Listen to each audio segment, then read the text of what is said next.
Nós vamos, queridos, ler 1 Coríntios, capítulo 11, do verso 17 até o verso 22, apenas 5 versículos. Eles são preparatórios para o miolo da segunda parte do capítulo 11, que é a respeito da ceia do Senhor. Aqui nesses versículos o apóstolo Paulo fala a respeito da festa do amor, sobre a qual eu vou explicar mais adiante do que é que se trata. É preciso a gente entender essa festa para entender as orientações que Paulo vai dar em seguida. Então, está aí, 1 Coríntios 11, 17 a 22. Mas nisto que agora prescrevo, não posso elogiá-los, porque vocês se reúnem não para melhor, e sim para pior.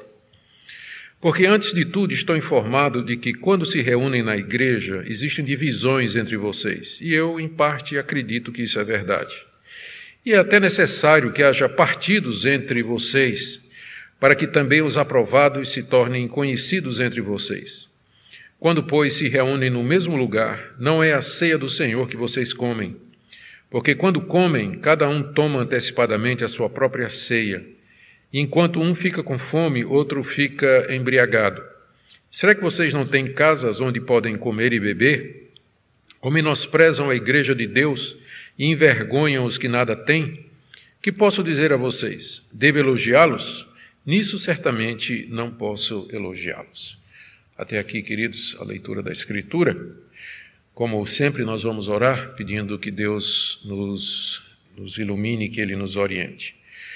Nosso Deus, estamos diante da Tua Palavra e pedimos que o Senhor nos dê entendimento e compreensão para podermos lê-la com entendimento e aplicá-la à nossa vida. Nós oramos que o que está aqui revelado, ó Deus, seja traduzido em atos e ações da nossa parte. Abençoa a Tua igreja no Brasil. Em nome de Jesus. Amém. Muito bem, queridos. Aqui nos capítulos 11, 12, 13 e 14, o apóstolo Paulo, conforme nós já vimos, trata de uma área extremamente complicada da igreja de Corinto, que é o culto. O culto que aqueles queridos irmãos prestavam a Deus, nas suas casas-igrejas, onde eles se reuniam, ou quando eles se reuniam todos juntos no mesmo lugar, como era o caso aqui, para celebrar a festa do ágape e a ceia do Senhor. Havia toda sorte de problemas. Nós já vimos que havia uma dificuldade com relação à participação das mulheres, que elas queriam orar e profetizar sem o uso do véu.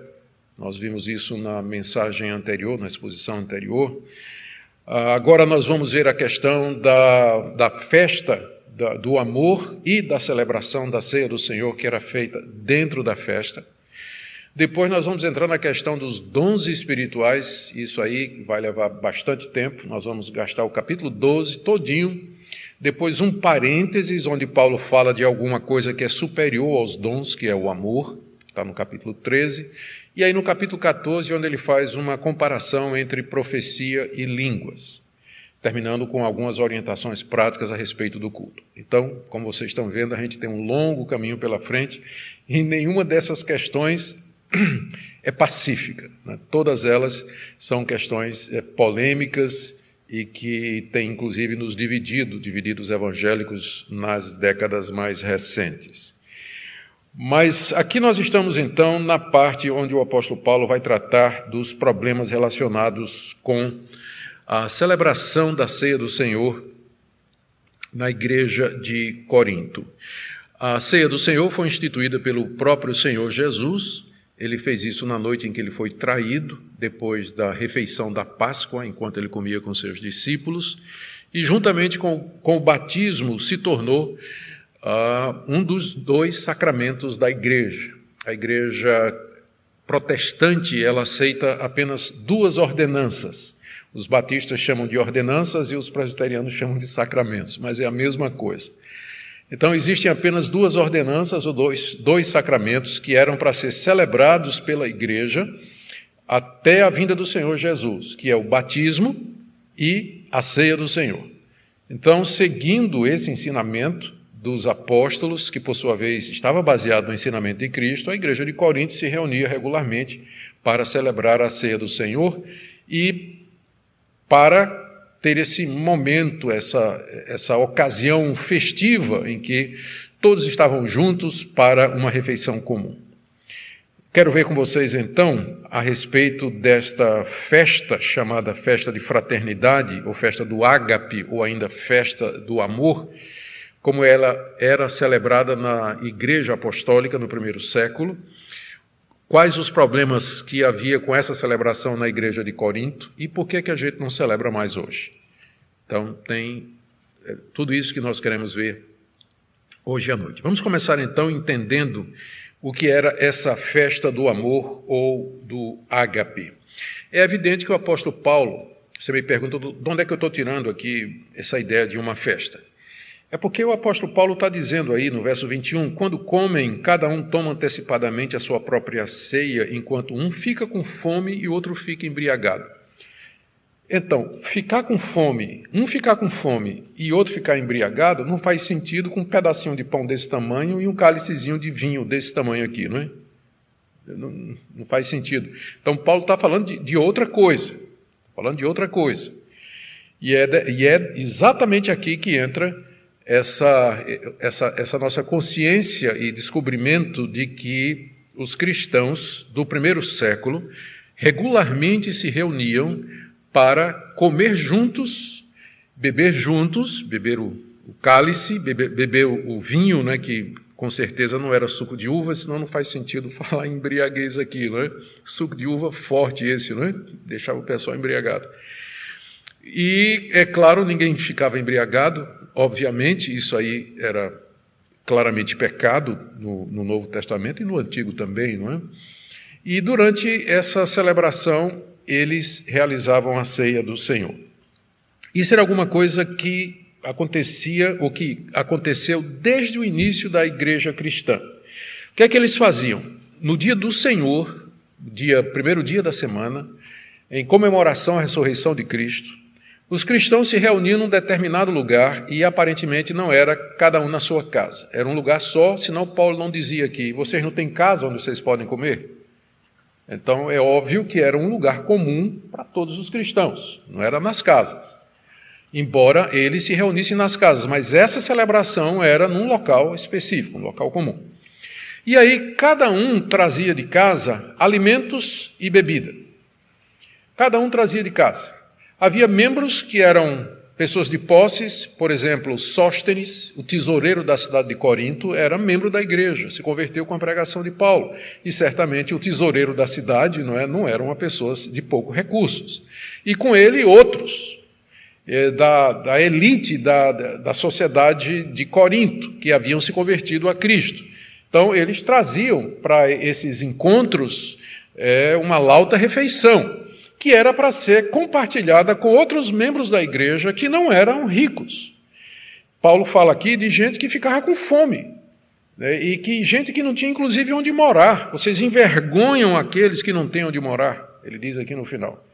Então, aponta para a existência de pessoas de baixa condição social ou de uma situação muito apertada, o que também já nos revela, já de antemão, que a composição da igreja cristã apostólica, a igreja cristã nos seus primórdios, era bastante variada. Você tinha pessoas ricas, você tinha pessoas pobres, você tinha pessoas da elite, gente muito capaz, da nobreza, e você tinha também escravos, você tinha donas de casa, órfãos, viúvas, pequenos comerciantes, diaristas, gente que trabalhava na agricultura, pequenos agricultores. Era bastante variado. O que os unia era a fé no Senhor Jesus Cristo. Era isso que os unia. E era isso que eles queriam celebrar quando eles se juntavam.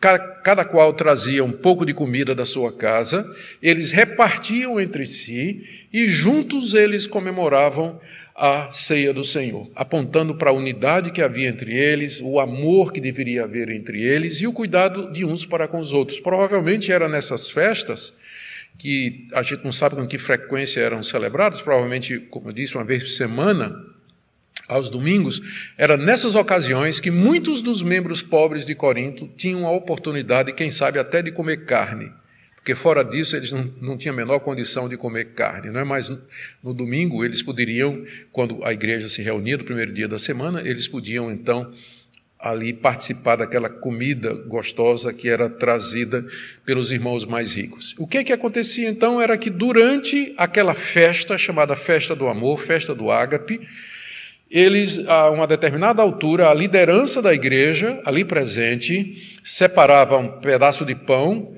e um cálice, dava graças, abençoava e eles repartiam entre si. Eles comiam do mesmo pão, bebiam do mesmo cálice, celebrando a ceia do Senhor, conforme Jesus havia dito. Como ele tinha dito, né? Quando eles se reuniram na noite da Páscoa, na noite que foi traído, Jesus Cristo tomou o pão, partiu, deu aos discípulos e disse: isso é o meu corpo que é dado por vós, fazei isso em memória de mim. Depois ele pegou o cálice e igualmente distribuiu e disse: esse é o cálice da nova aliança no meu sangue, que é dado por muitos para a remissão de pecados, bebei dele todos. São as palavras de instituição que Cristo orientou na noite em que ele foi traído durante a celebração da festa da Páscoa. Então foi durante uma festa, festa da Páscoa, que Jesus fez isso aí, e isso serviu de inspiração para as igrejas. As igrejas entenderam que elas deveriam celebrar a ceia do Senhor, e como Jesus tinha feito isso durante uma festa, que foi a festa da Páscoa, eles então faziam essa festa e tinham o pão e o vinho em celebração, a Eucaristia, como é chamada, em celebração da morte e da ressurreição do Senhor Jesus. Lembra que os evangelhos, os 4 evangelhos, 3 sinóticos, João não relata, mas os 3 sinóticos, Mateus, Marcos e Lucas, eles dizem que Jesus mandou que os discípulos fossem na frente e que eles preparassem a ceia, que eles fizeram no primeiro andar de uma casa de alguém que era discípulo de Jesus. Alguns acham que era provavelmente o mesmo lugar onde aconteceu o dia de Pentecostes. Era um sobrado, era um primeiro andar que se tornou o ponto de reunião e de encontro dos discípulos, o mesmo local onde a ceia havia sido instituída. E os discípulos fizeram isso, e o texto dos evangelhos diz: enquanto comiam, Jesus pegou o pão e disse: é o meu corpo, pegou o cálice e disse: é o meu sangue. Então, os discípulos entenderam que era assim que eles deviam fazer: celebrar uma festa, um banquete comum, e no meio da festa, no meio do comer juntos, eles paravam para comer o pão e beber o cálice em memória do Senhor Jesus. Então, era essa a festa, que veio a ser chamada da festa do amor, porque era uma expressão do amor deles por Cristo e do amor deles uns para os outros ao compartilhar os seus alimentos. Nós encontramos vários sinais dessa festa no Novo Testamento. E eu queria que você agora me acompanhasse em algumas passagens. Talvez você nunca prestou atenção, mas eu espero que hoje à noite, pelo menos, fique claro isso aí. Por exemplo, logo no início da igreja, no livro de Atos, nós lemos no capítulo 2, deixa eu me separar aqui, deixar aqui minha passagem marcadinha. Vamos lá. Em Atos, capítulo 2, quando nós temos uma descrição da igreja apostólica lá em Jerusalém, logo depois do dia de Pentecostes, é dito o seguinte, no verso 42, perseveravam na doutrina dos apóstolos e na comunhão, no partir do pão e nas orações. Aqui você vê uma referência ao estar juntos para celebrar o Evangelho de Cristo. A mesma coisa você vê no verso 46. Diariamente perseveravam unânimes no templo, partiam pão de casa em casa e tomavam suas refeições com alegria e singeleza de coração. Que refeições é essa? Talvez até o dia de hoje você pensou que um ia na casa do outro almoçar. E se isso não for uma referência a essas festas da fraternidade? O que é muito mais provável. Tomavam essas refeições com alegria e singeleza de coração. Ainda aqui no mesmo livro de Atos, no capítulo 20, se você quiser prosseguir, nós chegamos naquele famoso episódio de Eutico, aquele menino que pegou no sono enquanto Paulo pregava, né? E vocês reclamam quando a gente prega 50 minutos. Atos capítulo 20, do verso 42 em diante, nós lemos que durante a pregação de Paulo, esse menino caiu no sono, né? Caiu no sono e caiu da janela. E nos diz aqui, capítulo 20, a partir do verso... Opa, peguei errado. Do verso 7, perdão. Primeiro dia da semana, nós nos reunimos a fim de partir o pão. Primeiro dia da semana, como eu disse, o dia do domingo, era o dia preferido para eles fazerem isso. Primeiro dia da semana, Paulo se reuniu com a igreja para partir o pão.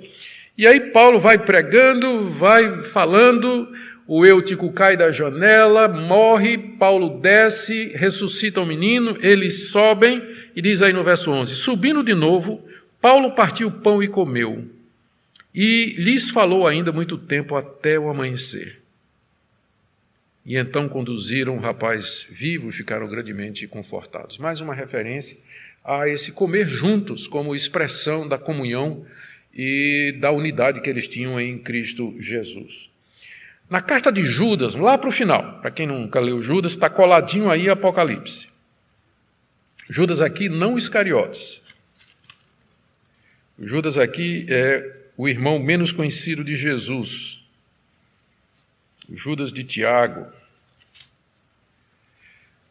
Judas, verso 12. Não tem capítulo, né? Tem um capítulo só, então a gente geralmente omite, só diz o versículo. Judas 12. Judas aqui está reclamando dos falsos profetas que tinham entrado na... Não fui eu não, viu? Isso aí foi... Ah, foi você, pastor? Está perdoado. Está perdoado, pastor. 12. Aqui Judas está reclamando dos falsos profetas que tinham entrado lá na igreja, nas igrejas, e que eram imorais, eram libertinos, e Judas aqui está reclamando deles, verso 12. Esses são como rochas submersas nas festas de fraternidade que vocês fazem. Está claro aqui, não é? São rochas submersas nas festas de fraternidade que vocês fazem, banqueteando-se com vocês sem qualquer receio. Eles aproveitavam as festas de fraternidade, se infiltravam nas igrejas para ali fazer adeptos para as suas doutrinas. Na segunda carta de Pedro, você tem uma referência similar. Segunda de Pedro, no capítulo, deixa eu ver aqui. Segunda de Pedro, capítulo 2, verso 13. Encontram prazer na satisfação de seus desejos libertinos em pleno dia. Como manchas e defeitos encontram satisfação nas suas próprias mentiras, enquanto se banqueteiam com vocês. Mais uma vez, uma referência a banquete, festa, onde se comia junto. Com o tempo, então, eu creio que está claro, né? Você tem pelo menos 4 ou 5 textos que falam da existência dessas festas onde os cristãos se reuniam e ali celebravam a ceia do Senhor. Com o tempo, vários problemas começaram a surgir relacionados com essa festa. E a gente percebe como a nossa natureza pecaminosa, ela corrompe tudo em que toca, inclusive as coisas boas. Uma prática tão boa, uma prática tão bonita, inspirada na noite da ceia, a última noite do Senhor Jesus, ela começa a sofrer deturpações e ser ocasião para uma série de problemas e pecados dentro da igreja. Por conta dos abusos que surgiram, vou mencionar alguns aqui, com os abusos que surgiram, a ceia foi finalmente separada da festa, final do século I, por conta dos abusos. Já no século II, separaram. Uma coisa é a festa de fraternidade, a festa do amor, outra coisa é a celebração da ceia. Por que é que eles separaram? Porque estava difícil celebrar a ceia do Senhor, por causa dos problemas relacionados com esses cristãos todos juntos para comer e beber. Então dava problema, resolveram separar, final do século II já se separava, mas a festa do ágape continuava sendo celebrada pelas igrejas. Ela continuou pelo início da Idade Média, mas sempre com problemas. Agostinho, conhecido pai da igreja do século IV, faz uma série de reclamações com a celebração, com os abusos que aconteciam nessas festas, quando os cristãos se juntavam para comer e beber. E alguns concílios da igreja, como o de Laodiceia, por exemplo, tentou resolver ou diminuir ou sanar esses abusos sem que tivesse sucesso, e finalmente os concílios de Cartago e Orleães, no século VII, finalmente proibiram a festa do amor. E, inclusive, ameaçaram com excomunhão quem promovesse ou participasse de alguma festa desse tipo, no século VII. Você vê como uma coisa boa, com o tempo, ela se deturpa por conta do pecado do coração das pessoas. Hoje, então, aqui está a razão pela qual, agora você sabe, que nós celebramos a ceia do Senhor em separado. Não era assim no início, era na festa. Mas hoje a gente celebra em separado. A ceia do Senhor, ela não está ligada mais à festa do amor. Embora em algumas igrejas, por exemplo, a igreja ortodoxa e algumas igrejas orientais, elas até hoje têm a festa do ágape, mas também separadas da ceia do Senhor por conta dos abusos, mas mantém a festa. Aqui no Ocidente, essa festa ela desapareceu. Pode ser que aqui e acolá apareça uma igreja que queira fazer um evento, né? Vamos juntar todo mundo para um churrasco e tudo, né? Mas não era como no século I, onde isso era feito todo domingo, né? Regularmente. Pode ser que tenha alguma outra igreja menorzinha, né, que consiga fazer isso, mas hoje em dia não é mais prática. Tudo isso acabou. E algumas pessoas acham que o que contribuiu decisivamente para que se separasse a ceia da fraternidade, da festa da fraternidade, e finalmente, para acabar com essa festa, foi as orientações de Paulo aqui à igreja de Corinto. Paulo, profeticamente, já previu o que é que ia acontecer e que veio a se tornar realidade no século VII. Qual o problema, então, nos ágapes que havia na igreja de Corinto? Eles se reuniam regularmente para comer e beber e celebrar a ceia, mas o que é que acontecia durante o evento que despertou essa preocupação do apóstolo Paulo? São duas coisas. Primeira está aí no verso 18, vamos voltar aqui para 1 Coríntios, capítulo 11. Ele diz no verso 17, nisso que agora prescrevo não posso elogiá-los porque vocês se reúnem não para melhor, sim para pior. Porque antes de tudo estou informado de que quando se reúnem na igreja, existem divisões entre vocês e eu em parte acredito que isso é verdade. O que é que estava acontecendo quando aqueles irmãos se reuniam para a festa do amor? Que o amor é a última coisa que estava lá. As divisões que havia na igreja de Corinto se manifestavam. Vocês que têm acompanhado a exposição dessa carta desde o início, se lembram que o primeiro problema que o apóstolo Paulo tratou aqui na carta foi exatamente o problema de divisões. A igreja estava rachada internamente em grupos formados em torno dos líderes que de alguma forma tinham tido um papel preponderante na história recente da comunidade. Paulo, Pedro, Apolo ainda tinha um grupo de Cristo. Estavam rachados, brigados entre si, faziam comparações, havia contendas, havia ciúmes, havia discórdia entre eles. E aí, provavelmente, quando eles se juntavam, pau quebrava. Né? Por enquanto, nas casas, tudo bem, mas aí, quando era a festa do ágape, que todo mundo, toda a comunidade estava reunida, e aí começava a discussão. Quem é o melhor pregador? Paulo é melhor do que Apolo? Apolo é mais eloquente, mas Pedro é o líder dos apóstolos. Eu fui batizado por Paulo, eu fui batizado por Apolo. E aí a briga começava. E aí vinha a discórdia, havia o dissentimento, a ira. Esse era o primeiro problema. O apóstolo Paulo, ele diz aqui, caridoso como ele sempre foi, ele diz que eu fui informado, né? Eu fui informado. E quem é o informante de Paulo? A gente viu logo no início da carta, né? É os membros da família de uma senhora chamada Chloe. Então, esses membros passaram para Paulo a ficha da igreja.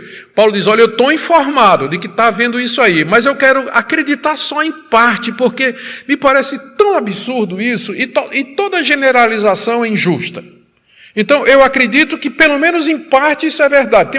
Eu não posso deixar de acreditar, mas também eu não vou dar todo o crédito, porque eu não estou aí. Mas que existe o problema, existe. Pode ser que não seja geral, mas que tinha um problema, tinha. Veja a prudência de Paulo. Ele não quer generalizar, porque ele sabe que toda generalização é injusta. Tinha gente na igreja de Corinto que não estava envolvida com isso. Mas uma boa parte estava, se não a maioria. Quando eles se reuniam, aquelas divisões que havia entre eles vinham à tona. E Paulo aqui faz um comentário no verso 19, é até necessário que haja partidos entre vocês, para que também os aprovados se tornem conhecidos entre vocês. Parece que a única coisa boa que estava acontecendo naquelas festas era isso aqui, que Deus estava usando aquilo ali para mostrar quem realmente era crente de verdade, ou quem realmente queria servir a Deus de todo o coração, que seriam aqueles que não se envolveriam nessas brigas, que seriam aqueles que não promoveriam essas desavenças e que não fariam parte desses partidos a ponto de brigarem uns com os outros e quebrarem a comunhão da igreja. Vejam como mesmo de problemas assim, Deus pode tirar alguma coisa boa.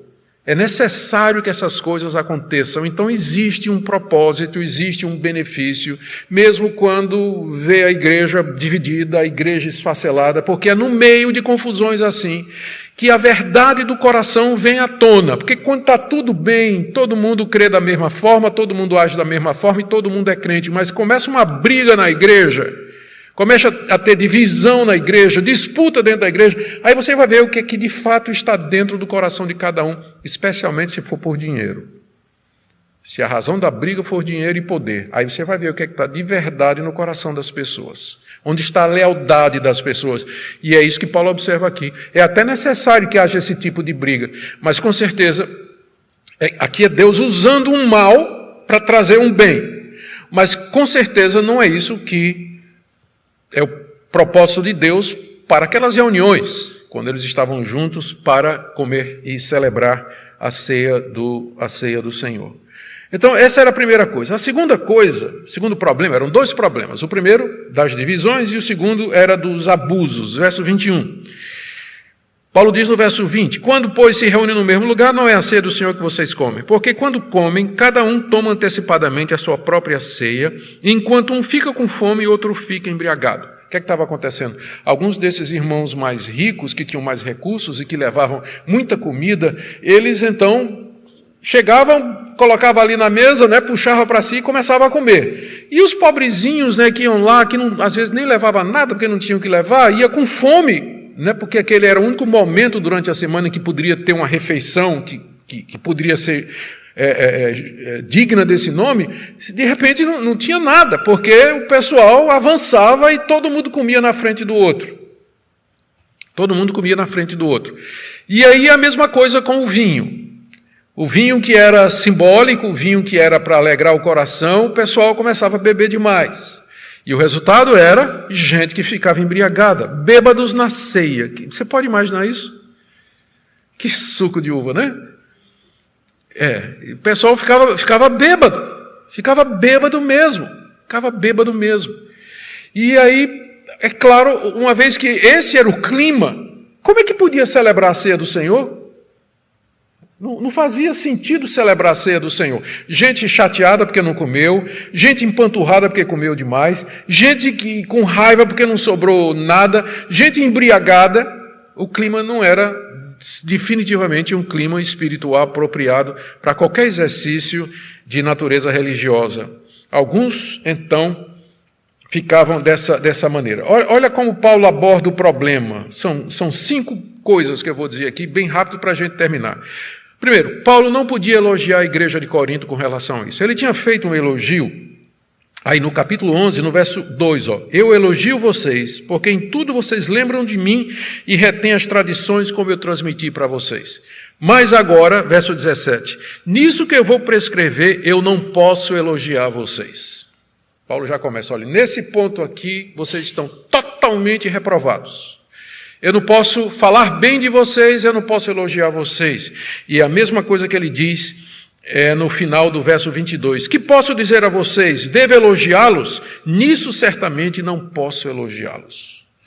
Eu não posso falar bem de vocês, eu não posso aprovar vocês, porque isso que vocês estão fazendo, de fato, é uma coisa muito errada. Segunda coisa que Paulo diz é que a reunião deles era, na verdade, para pior. Estava fazendo mais mal do que bem. Veja aí no que ele diz no final do verso 17. Porque vocês se reúnem não para melhor, e sim para pior. Já pensou uma reunião da igreja que é para pior e não para melhor? Uma reunião que faz mais mal do que bem? Veja a situação em que essa igreja estava. Veja a gravidade do problema. O apóstolo Paulo está dizendo, olha, essa reunião de vocês aí, essa festa que vocês estão celebrando, a festa que vocês estão celebrando, e no meio dela a ceia do Senhor, isso aí está sendo pior para vocês. Isso aí não está sendo para o bem de vocês. Terceira coisa, ele diz aqui, terceira abordagem, no verso 20, quando, pois, vocês se reúnem no mesmo lugar, não é a ceia do Senhor que vocês comem. Tem duas possibilidades de interpretação aqui. Paulo está dizendo, está tão errado, o clima está tão errado, e a atitude de vocês é tão errada, que isso que vocês fazem de pegar o pão e beber o cálice, ainda que vocês digam em memória de Cristo e digam aquelas palavras que Jesus disse, isso não é a ceia.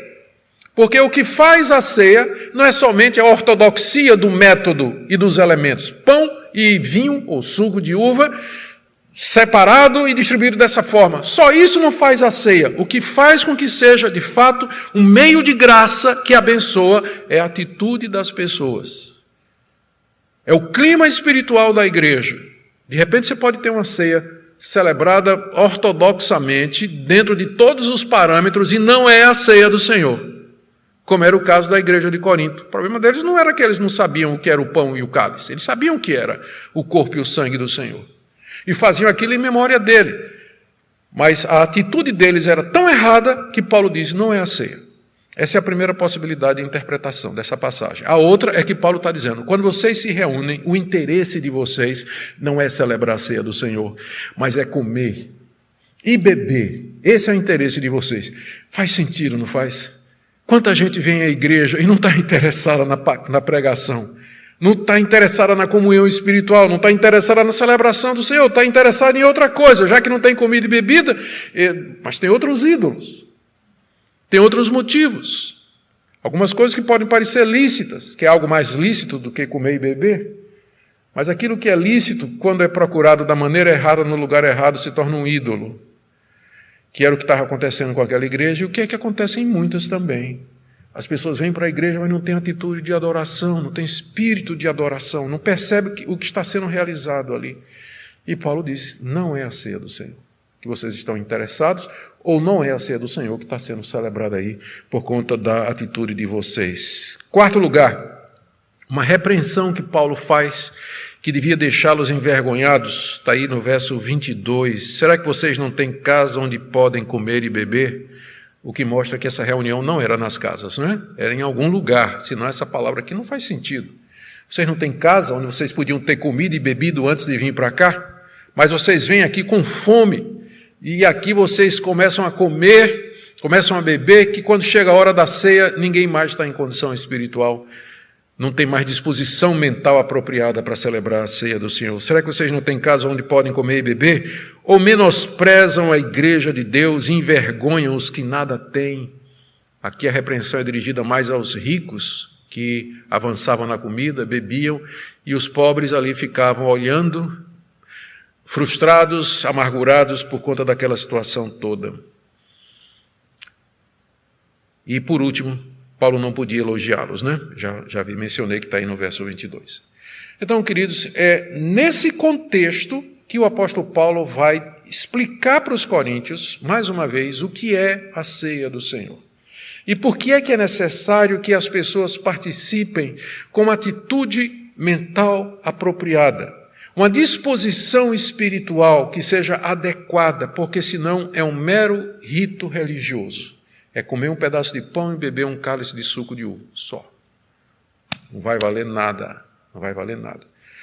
E é o que nós vamos ver na próxima segunda-feira, mercê de Deus, a partir do verso 23 até o 33, final do capítulo 11, onde as instruções que Paulo dá a respeito da celebração da ceia do Senhor da forma correta. Deixe-me partir aqui para algumas aplicações. A primeira aplicação, eu já antecipei, que é a importância da atitude espiritual correta para que nós participemos dos cultos e especialmente da ceia do Senhor. Como eu disse, não basta termos os elementos corretos, não basta termos uma liturgia que seja bíblica, que seja ortodoxa, que seja correta. Tem muita gente que faz uma confusão medonha, né? Que talvez devia fazer mesmo. Uma liturgia, né? Ela tem que ser uma ordem de culto, o culto tem que seguir uma determinada ordem, tem que ser assim, não pode ter bagunça, não pode ser... Mas não é só isso que faz o culto aceitável diante de Deus. Você pode ter o culto mais ortodoxo do mundo e ainda assim, se sua atitude for como essa da igreja de Corinto, não é a ceia do Senhor que você está comendo. Não é. A atitude espiritual também é necessária para um culto que agrada a Deus. Segunda aplicação, é possível uma igreja que se reúne em casas. Tem muitos irmãos que acham que as igrejas deveriam se reunir nas casas devido aos abusos que se faz em torno do templo. As pessoas adoram o templo, as pessoas idolatram o templo como se Deus estivesse aqui no templo, etc. Eu não conheço nenhum crente sério das denominações históricas que vai dizer que Deus mora aqui. Isso aqui é um prédio que foi construído para o benefício e facilidade dos cristãos se reunirem, para celebrar a ceia, como inclusive está aqui, e ouvir a pregação da palavra. Isso aqui é um prédio de tijolo, inclusive o arquiteto está ali, o presbítero Fernando Guerra, foi ele que desenhou. Então, é uma coisa de homens, claro. A igreja pode se reunir em qualquer outro lugar? Sim. Eu me lembro durante o tempo em que, Fernando, a igreja estava ali em frente ao Hospital da Restauração, que foi preciso fazer uma reforma, porque não cabia mais o espaço, né? A igreja estava lotando. A gente se reunia no auditório do Colégio Americano Batista. Alugava lá e todo domingo a gente estava lá no auditório do Colégio Americano Batista. Então, nenhum crente sensato vai dizer que o cristianismo depende de templos. E que o Deus mora aqui, e que só podemos adorar a Deus aqui. Eu não conheço ninguém que diga isso. Mas tem um grupo de irmãos, não é, que estão ligados ao movimento das igrejas nas casas, que eles meio que fazem uma caricatura do outro lado e insistem que só pode ser nas casas, não é?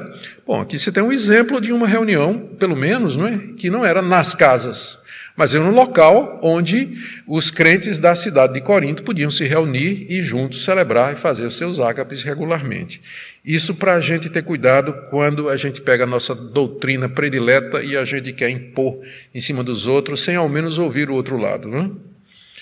A terceira lição que a gente pode tirar aqui é a respeito dos abusos e exageros cometidos pelos crentes e que acabam levando a perda de privilégios e costumes que são bons e edificantes. Cá entre nós, se a gente pudesse ter, uma vez por mês, ou uma vez a cada 2 meses, uma reunião desse tipo, né, uma festa do ágape desse, não era bom? Porque todo mundo reclama da falta de comunhão nas igrejas. Seria extraordinário. Oportunidade para os pobres ter alguma comida ou ter uma refeição decente, né? Pelo menos uma vez por mês, seria alguma coisa maravilhosa. Mas a nossa natureza corrompida faria com que isso durasse pouco. Isso durasse pouco. Gente reclamando que não tinha comida suficiente, gente reclamando da comida, gente que em casa não tem uma comida igual, mas reclama, né? Reclama da comida e por aí vai. Então, quer saber? É melhor não. Há uma sabedoria na história da igreja quando os concílios eles cortaram essa festa e disseram não como parte da vida da igreja e não como hábito regular da igreja, norma da igreja, não. Se uma igreja quiser reunir os seus membros para uma churrascada, me convida inclusive, feijoada, comer uma buchada de bode, é uma delícia, pode me convidar que nós vamos e participamos com muita alegria. Mas, infelizmente, a nossa corrupção, a corrupção do nosso coração mancha tudo que toca. Quarta aplicação aqui é a necessidade dos líderes das igrejas repreenderem e corrigirem as faltas, que não são somente aquelas faltas doutrinárias. Paulo está tratando aqui de um problema prático, né, de crentes que não conseguiam compartilhar com os outros. É um problema que parece pequeno, não é? Mas afetava a comunhão da igreja. A liderança da igreja precisa estar atenta, supervisionar no bom sentido, presidir no Senhor espiritualmente o andamento da vida da igreja, para que haja comunhão, para que haja paz, para que haja harmonia, não somente a área doutrinária, mas também toda essa área prática. E por último, as brigas internas dos crentes acabam sendo um motivo de vergonha para nós, porque o mundo olha para nós e o que é que eles dizem? Dizem que são crentes, que Deus é amor, mas está lá o pau quebrando, né, quando eles se reúnem. Todos brigados, um não fala com o outro e tudo mais. Que tristeza quando o nosso testemunho dá oportunidade para que os de fora envergonhem o nome do nosso Senhor. Que Deus nos dê graça, irmãos, que a gente aprenda com as lições da história. Meu alvo é esse, foi aprender com a história e preparar o caminho para a doutrina da ceia do Senhor, que vai ser na próxima segunda-feira, se Deus permitir. Vamos orar? Pai querido, nós te damos graças e queremos também pedir perdão. Reconhecemos com vergonha, Senhor, das vezes que nós temos, por motivos pueris, motivos insignificantes, brigado com os irmãos, nos separado, começado polêmicas e partidos. Tem misericórdia de nós, tem misericórdia da igreja brasileira, nos dá humildade para tratarmos as diferenças. Pedimos que o Senhor nos abençoe a participar do culto e da ceia com a atitude correta, de amor, de compreensão, de humildade, para que Tu sejas engrandecido e nós sejamos alimentados através do Senhor Jesus. Em nome de quem nós oramos. Amém.